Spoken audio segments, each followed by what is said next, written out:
Halo sahabat pecinta catur, selamat datang kembali di Catur Talk Indonesia dan updatean pada Speedchess Championship pertemuan antara Hikaru Nakamura menghadapi Ian Nepomniachtchi. Siapa yang lolos ke babak berikutnya?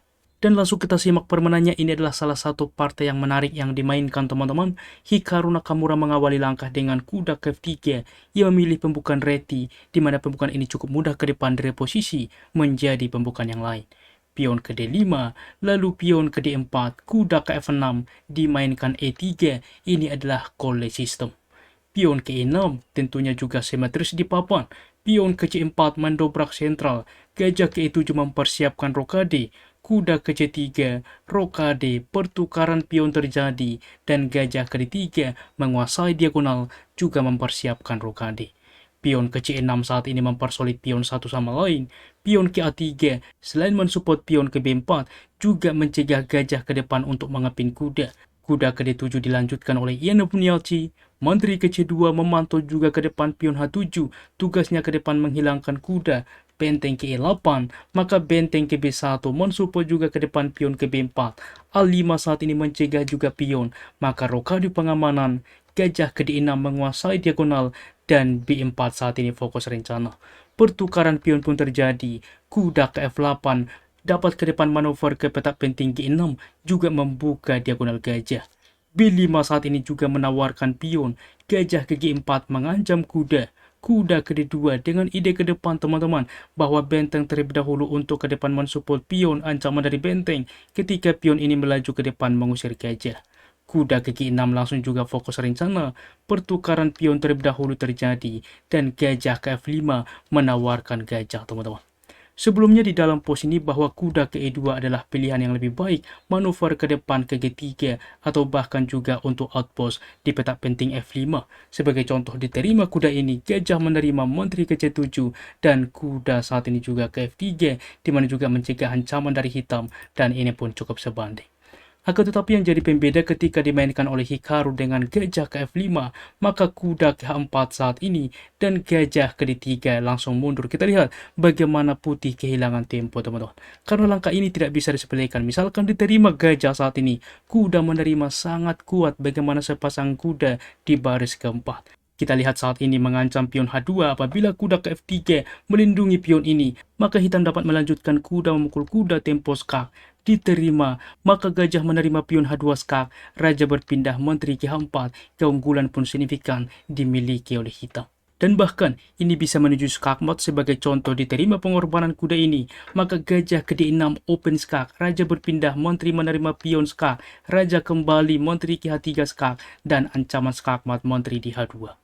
Dan kita kembali teman-teman, oleh sebab itulah di sini gajah tidak menerima gajah, tetapi gajah mundur kembali. Dilanjutkan menteri ke D7 mempersolid juga ke depan, menghubungkan benteng satu sama lain.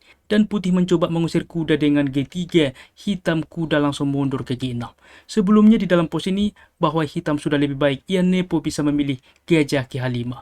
Dengan ide bahwa saat ini benteng harus melindungi file E. Apabila diterima kuda ini teman-teman, membuka file G, menteri akan ke G4 skak. Raja ke H1, menteri ke H3 saat ini ancaman skakmat. F4 misalkan meleksonisikan gajah, maka benteng menerima pion teman-teman. Oleh sebab itulah langkah benteng sebelumnya sangat perlu.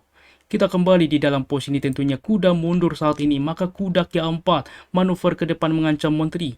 Menteri ke C7 juga ke depan memantau diagonal. Kuda tetap ke C5 mendukung benteng ke depan di baris ke-7. Benteng ke A7 mencegah, maka gajah ke B2 berlanjut menguasai diagonal teman-teman. Apabila ke depan diterima juga kuda, pion menerima membuka juga diagonal gajah atau bahkan mensupport benteng ke A1 menawarkan benteng. Kuda ke F8, maka betul saja benteng ke A1, H5 saat ini, dan benteng memukul benteng, pertukaran benteng ke C1 berlanjut, juga ke depan melepaskan kuda membuka juga file C. Ian Nepomniachtchi fokus menyerang dengan H4, maka gajah ke F1 saat ini sebagai defender. Pertukaran pion terjadi, pion H menerima, kuda ke H7 berlanjut, dan kuda ke D3, di mana membuka file C, ke depan juga dapat kuda ke sentral. Gajah ke D7 saat ini mensupport pion, maka kuda ke E5 ke sentral fokus rencana. Gajah langsung memukul kuda, pertukaran pion menerima, kuda terancam, kuda ke G4 mengancam juga 2 kali pion, dan kuda ke F3 mensupport pion. Mantri ke B8 lagi-lagi menambah juga tekanan terhadap pion. Gajah ke D3 saat ini memantau kuda, kuda ke F8, dan raja ke G2. Di sini C5 dilanjutkan teman-teman. Apabila dicoba, misalkan, mengapa bang tidak diterima saja pion ini misalkan? Masalahnya kuda menerima, benteng menerima, tidak langsung gajah memukul benteng, tetapi benteng ke H1 teman-teman, ancaman sangat berbahaya ke depan. G6 adalah pilihan, maka F4 bisa dimainkan. Tidak mungkin benteng berpindah karena ke depan membuka diagonal gajah, mensupport benteng ke H8 skakmat. Kuda ke H7 misalkan, maka gajah bisa menerima pion, pertukaran menteri menerima skak. Kita lihat, apabila raja ke H8 langsung skakmat, ke F8, gajah memukul benteng mengancam menteri, kemanapun menteri berpindah, gajah akan ke D6 skak, menteri menutup, dimakan saja menteri unggul, tetapi benteng bisa menerima juga kuda ancaman skakmat ke depan.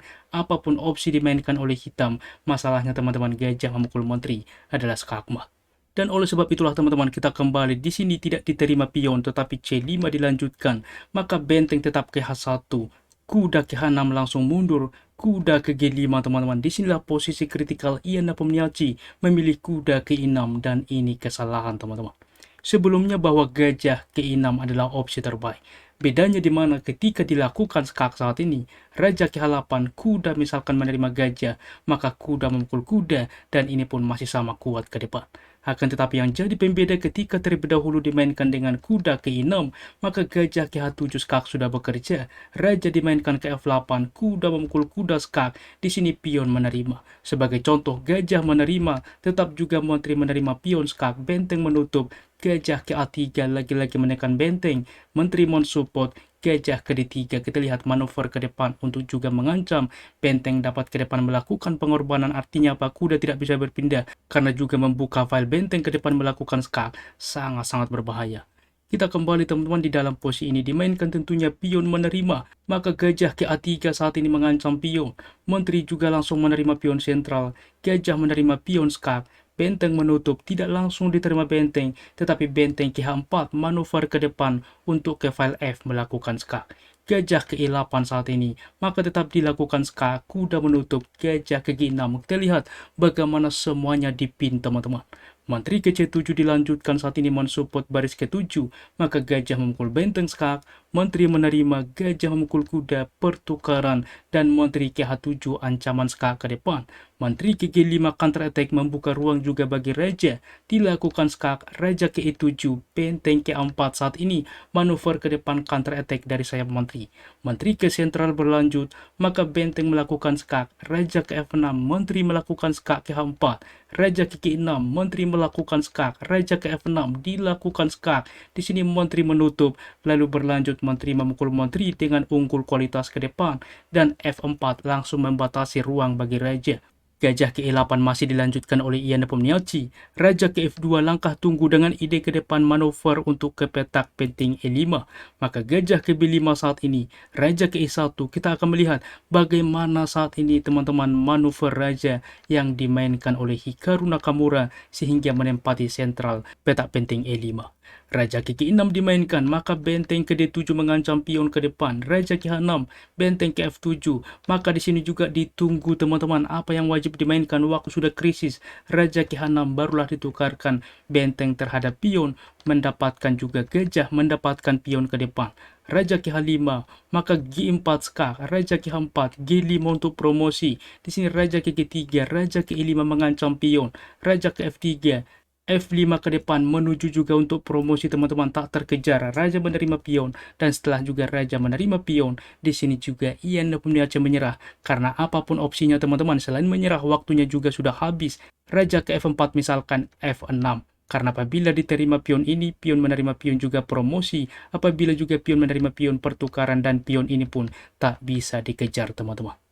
Sangat-sangat menarik tentunya bagaimana duel yang terjadi. Dan kita lihat teman-teman, bagaimana sebelumnya pada 5+1, Ian Nepomniachtchi mengalahkan Hikaru Nakamura, tetapi Hikaru comeback pada time control 3+1 dan 1+1, sehingga final score 14,5, 9,5. Dan dengan kemenangan ini tentunya, Hikaru Nakamura bertemu Alireza Firouzja, dan Magnus Carlsen bertemu Hans Mok Neyman, mereka akan melakukan final di Paris, Prancis. Lagi-lagi tuliskan di kolom komentar siapa dukung Anda menjadi sang juara pecatur tercepat tahun ini. Dan ada pun ulasan permain dari komputer menunjukkan bahwa tingkat akurasi Hikaru Nakamura 90,7% dan Ian Nepomniachtchi 87,6%. Demikianlah ulasan catur menarik hari ini. Terima kasih sudah menonton. Keep sharing and keep loving. Bye-bye.